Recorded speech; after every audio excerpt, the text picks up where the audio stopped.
नमस्कार विद्यार्थी मित्रांनो, मी निलेश विखे यॉनएस अकॅडमीच्या ऑनलाईन प्लॅटफॉर्मवर आपलं सर्वांचं स्वागत करतो.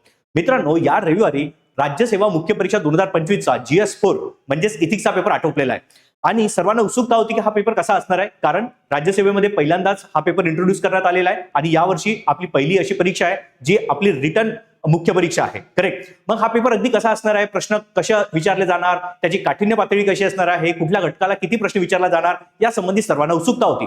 तर या व्हिडिओमध्ये आपण डिटेल विश्लेषण करणार आहोत. पण तत्पूर्वी माझं जे एक विश्लेषण आहे या पेपरबद्दल, जे UPSC CSEच्या माझ्या अनुभवानुसार आहे, ते मी तुम्हाला कंपॅरेटिव्हली समजून सांगतो. तर सुरुवातीला मला जर प्रश्नाचं एक जे काठिण्य पातळी जर विचारात घ्यायची झाली तर ती UPSC CSEच्या लेवलला होती का, तर मुळीच नाही. तर अगदी सोपी प्रश्न होते आणि सर्वात महत्त्वाचं म्हणजे जो आपला सिलेबस दिलेला आहे, म्हणजे सिलेबसचे जे घटक आहे त्याला अनुसरूनच होते. 2-3 असे प्रश्न होते की ते प्रश्न कदाचित कुणाला आले नसणार आहे, कारण त्याबद्दलची माहिती जर असेल तरच तो विद्यार्थी त्या प्रश्नाचे उत्तर लिहू शकला असणार. तर 2-3 असे जर प्रश्न सोडले, बाकी सगळे प्रश्न जर आपण बघितले ते सिलेबसच्या घटकाला अनुसरूनच होते. मग आता या अनुभवानंतर आपण याचं डिटेल विश्लेषण बघू की कुठल्या घटकाला किती प्रश्न विचारला गेलेले आहेत. तर सर्वात महत्त्वाचं म्हणजे तुम्हाला सिलेबस हा माहिती असेल तर सिलेबस हा आपला 7 घटकांमध्ये डिवाइडेड आहे आणि हे 7 घटक आणि या 7 घटकाच्या अंतर्गत UPSC ही प्रश्न विचारतं आणि राज्यसेवेने प्रश्न विचारलेले आपल्याला दिसतात. मग कुठल्या घटकाला किती प्रश्न विचारला गेलेले आहे ते आपण समजून घेऊया. तर बघा की जो चॅप्टर 1 आहे त्याला प्रकरण 1 किंवा घटक 1 ही म्हणू शकतो, त्यावर सर्वात जास्त प्रश्न विचारायला दिसतात आणि तो घटक आहे नीतिशास्त्र व मानवी परस्पराभिमुखता. जो विद्यार्थी इथिक्सचा अभ्यास सुरू करतो त्यामध्ये सर्वात सुरुवातीला जे चॅप्टर आपल्याला वाचायचं असतं, जे प्रकरण आपल्याला वाचायचं असतं, ते म्हणजे काय, नीतिशास्त्र व मानवी परस्पराभिमुखता. आणि हे बेसिक चॅप्टर आहे इथिक्सचं आणि त्यावर प्रश्न विचारले गेलेले आहेत 4 सर्वात जास्त. पण या व्यतिरिक्त आणखी 2 असे प्रश्न आहे ते या घटकाला विचारले गेलेले आहेत. पण सरप्राइझिंगली ते जे सेक्शन ए आणि सेक्शन बी मध्ये आपले प्रश्न विचारले जातात, तर सेक्शन ए मध्ये थेरी पार्ट असतो आणि सेक्शन बी मध्ये आपला केस स्टडीचा पार्ट असतो. पण केस स्टडीच्या पार्ट मध्येही 2 असे प्रश्न विचारले गेले जे आपले थेरीचे प्रश्न आपण समजू शकतो आणि ते 2 जे थेरीचे प्रश्न आहेत त्याला आपण अप्लाइड इथिक्स म्हणजे उपायोजित नीतिशास्त्राच्या अंतर्गत मोजू शकतो. आणि अप्लाइड इथिक्स हा आपला नीतिशास्त्र व मानवी परस्पराभिमुखता या चॅप्टरचाच एक उपघटक आहे. याचा अर्थ मी सेक्शन बी चे जे केस स्टडीचा जो सेक्शन आहे त्यामधले 2 प्रश्न हे नीतिशास्त्र व मानवी परस्पराभिमुखता यामध्ये मोजू शकतो. म्हणजे टोटल संख्या किती झाली तर 6 झालेली आहे. म्हणजे सर्वात जास्त जर प्रश्न कुठल्या घटकाला विचारले गेले ते नीतिशास्त्र व मानवी परस्पराभिमुखता या घटकाला विचारला गेले, हे तुम्हाला लक्षात ठेवायचं आहे. आता दुसऱ्यांदा मी एक गोष्ट सांगू इच्छितो, ती म्हणजे काय, घटना अभ्यासाची. पहिले आपण सेक्शन बी मध्ये बघून घेऊया.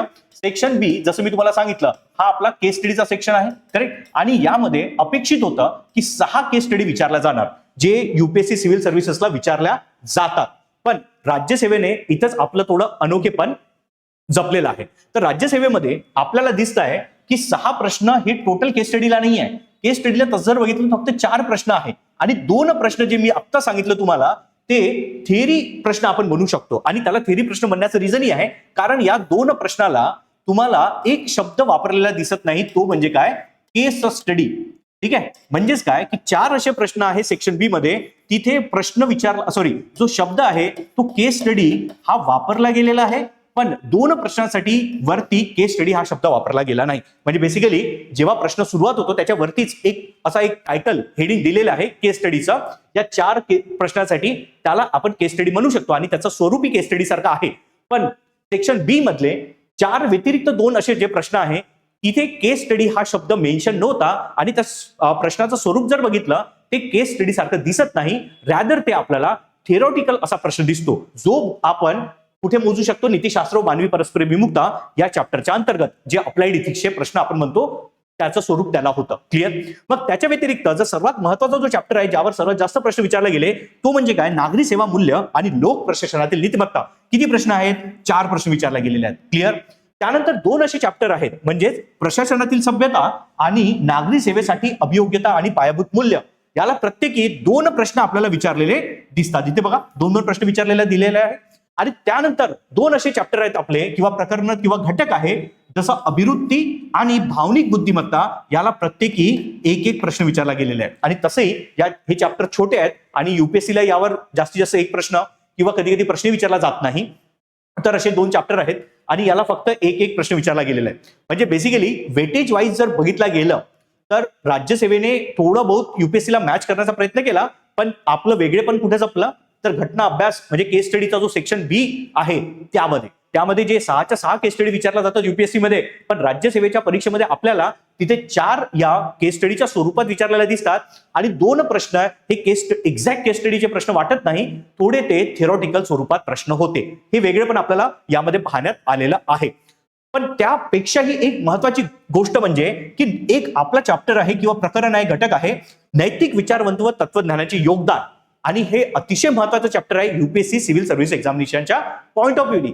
कारण त्यामध्ये या चॅप्टरमध्ये म्हणजे त्या परीक्षेत युपीएससी सिव्हिल सर्व्हिस एक्झामिनेशन मध्ये या चॅप्टरवर भरपूर प्रश्न विचारले जातात आणि मागच्या 3-4 वर्षांमध्ये तर यावर प्रश्न संख्या वाढलेली दिसते. पण राज्यसेवेने इथे एकही प्रश्न विचारलेला नाही, 0 प्रश्न आहे. 0 प्रश्न म्हणजे एकही प्रश्न विचारलेला नाहीये. कदाचित पुढल्या वर्षी या चॅप्टरला वेटेज देतील आणि प्रश्न विचारतील, पण या वर्षी आपल्याला नैतिक विचारवंत व तत्वज्ञ जे असतात त्यांवर एकही प्रश्न विचारलेला दिसत नाही. हे सरप्राइझिंगली थोडं वेगळं पण आपण पाहू शकतो राज्यसभेच्या परीक्षेमध्ये. क्लिअर?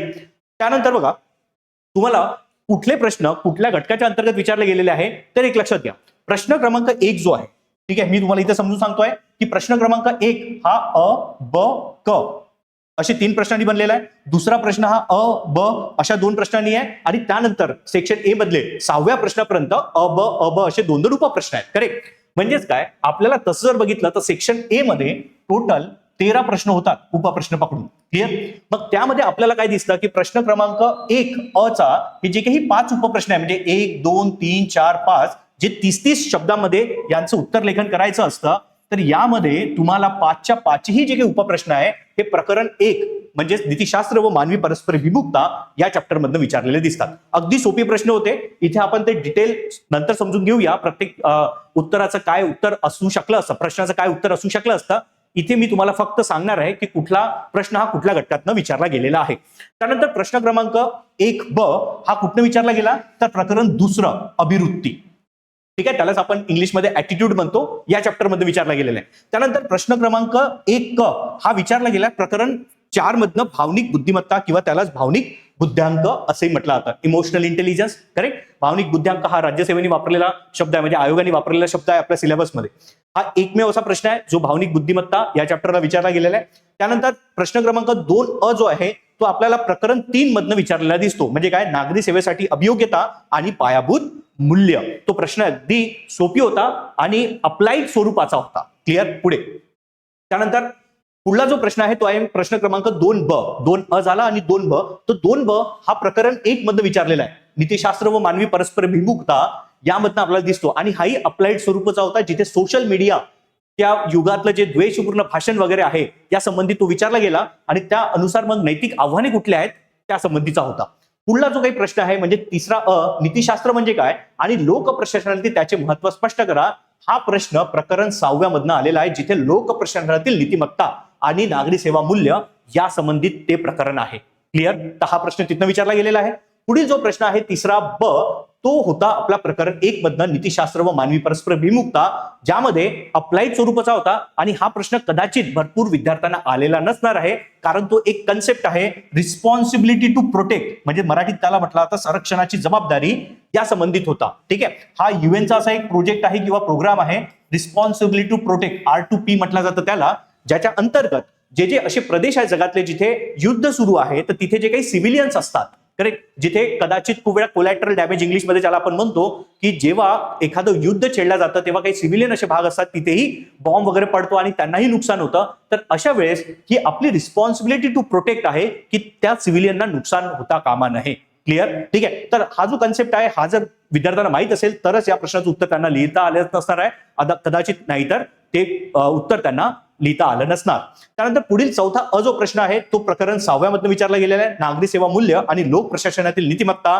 हा प्रश्न अंत्योदयाबद्दल होता. अंत्योदय जे आपलं एक गव्हर्नमेंटचा एक म्हणू शकतो की आपला एस्पिरेशनल असं एक ड्रीम आहे की जो काही असा आपला व्यक्ती आहे आपल्या देशातला किंवा नागरिक आहे जो बिचारा गरीबातला गरीब आहे, सगळ्यात गरीबच्या अवस्थेत आहे, ठीक आहे, तर अशांनाही आपलं कसं वर आणू शकतो, त्यांना कशा सोयी सुविधा पोहोचू शकतो त्या संबंधीचा हा प्रश्न होता आणि यामध्ये आपल्याला 6व्या प्रकरणामध्ये जाताना दिसतो. त्यानंतर प्रकरण 1 मधला उपयुक्ततावादी नीतिशास्त्राचा न्याय संकल्पनेशी संबंध असलेले चिकित्सकरित्या स्पष्ट करा.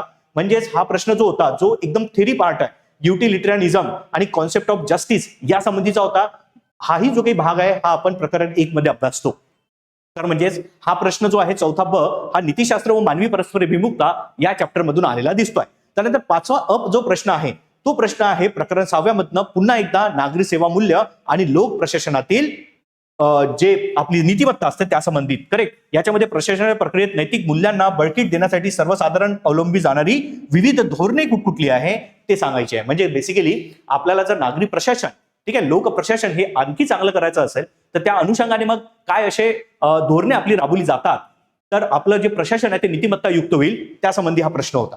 पुढील जो प्रश्न होता तो म्हणजे 5वा ब प्रश्न हा जो आहे पुन्हा एकदा 6व्या प्रकरणातून आलेला आहे. नागरी सेवा मूल्य आणि लोक प्रशासनातील नीतिमत्ता हा प्रश्न होता. प्रशासकांना नैतिक मार्गदर्शन देऊ शकतील असे काही भारतीय कायदे स्पष्ट करा या संबंधित होता. पुढील जो प्रश्न आहे तो म्हणजे 6वा अ आणि ब.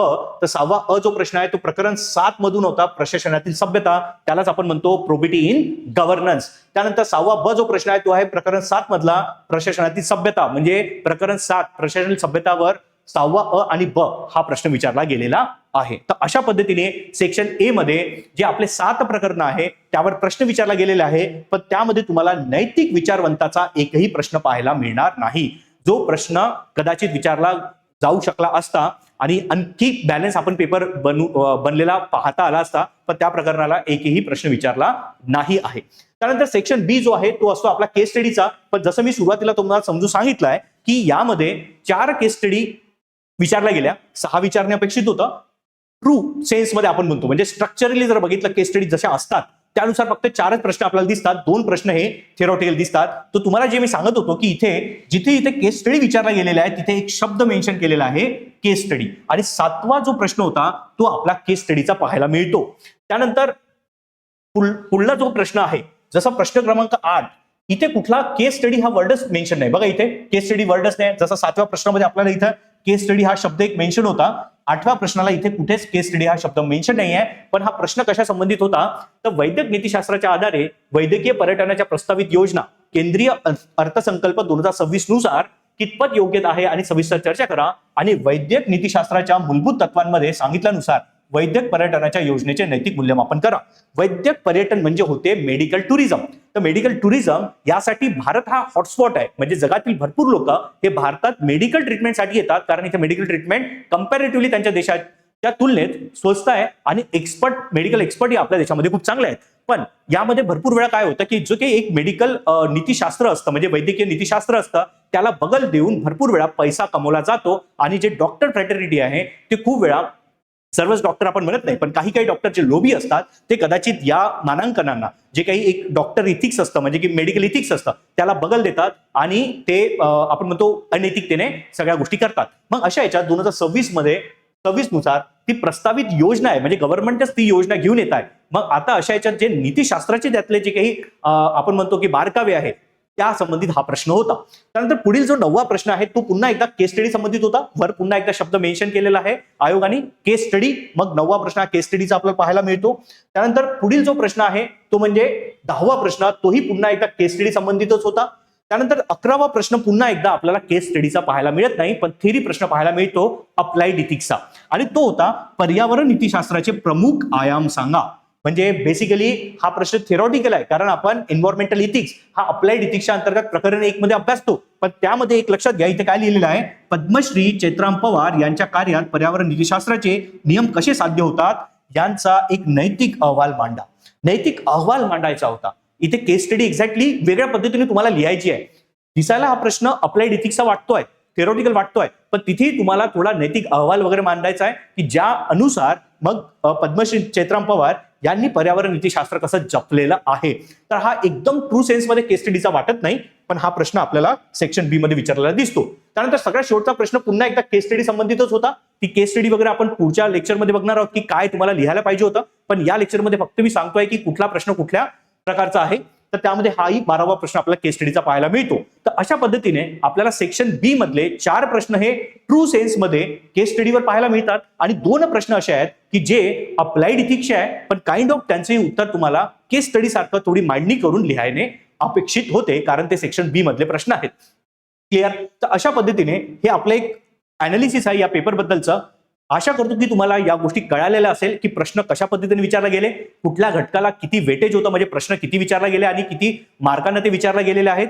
तर तुम्हाला यातनं एक इन्साइट मिळालं असेल की जेणेकरून तू पुढच्या वर्षी म्हणजे 2026ला जो काही आपला पुन्हा एकदा अटेम्प्ट राहील मुख्य परीक्षेचा, त्यामध्ये मग इथिक्समध्ये कशा पद्धतीने प्रश्न विचारला जाणार, कुठल्या घटकाला किती महत्व असणार आहे आणि प्रश्नांचं जे स्वरूप आहे किंवा काठिण्य पातळी आहे ती कशा पद्धतीची असणार आहे, हे जे काही एक आपला एक आतापर्यंतच एक चर्चा होती, ती चर्चा आता बऱ्यापैकी बंद होणार, कारण आपण आता आपल्या हातात पेपर आलेला आहे. क्लिअर?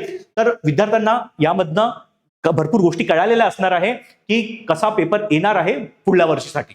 आता काही विद्यार्थी असे आहेत की ज्यांना राज्यसेवा 2026 मुख्य परीक्षेसाठी तयारी करायची आणि पर्टिक्युलरली इथिक्स या सब्जेक्टची तयारी कशी करावी या संबंधित अजूनही डाऊट आहे, तर त्या विद्यार्थ्यांसाठी हा माझा पर्सनल नंबर आहे. तुम्ही यावर कॉल करू शकता, तुम्ही मला व्हॉट्सअप करू शकता. हाही माझा व्हॉट्सअप नंबर आहे. त्या पलीकडे हा आपले टेलिग्राम ग्रुप्स आहे, ज्यावर मी तुम्हाला आपल्या पीडीएफ अवेलेबल करून देतो.